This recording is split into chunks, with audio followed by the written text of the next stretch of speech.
Dalam mata pelajaran sains tahun 6, terdapat tajuk daya.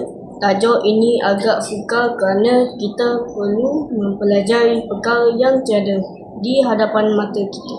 Antaranya adalah fakta-fakta yang memerlukan kita memahami dan mengingat. Untuk inovasi kali ini, kami fokuskan kepada bagaimanakah untuk mengingati fakta kesan daya.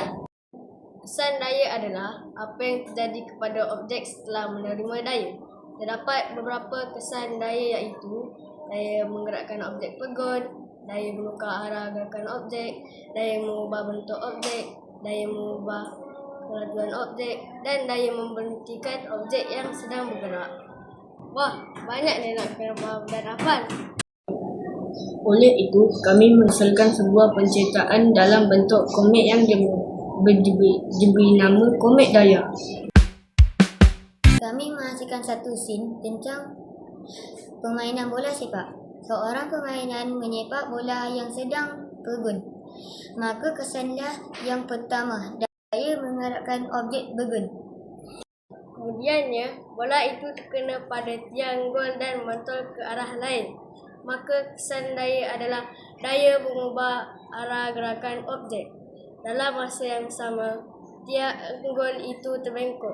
Maka kesan daya adalah daya mengubah bentuk objek. Bola yang melantung tadi menjadi semakin perlahan tetapi disepak semula oleh pemain ke arah gol. Maka daya mengubah kelajuan objek.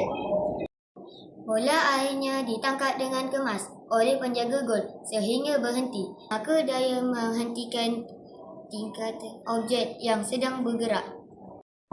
Dengan menghafal cerita daripada komik yang kami hasilkan ini, alhamdulillah, kami telah pun berjaya mengingati apakah kesan daya. Mudah kan? Nak lagi mudah, kami sediakan prompt untuk anda menulis di ChatGPT agar mendapat komik mengikut kesukaan anda. Seronok kan?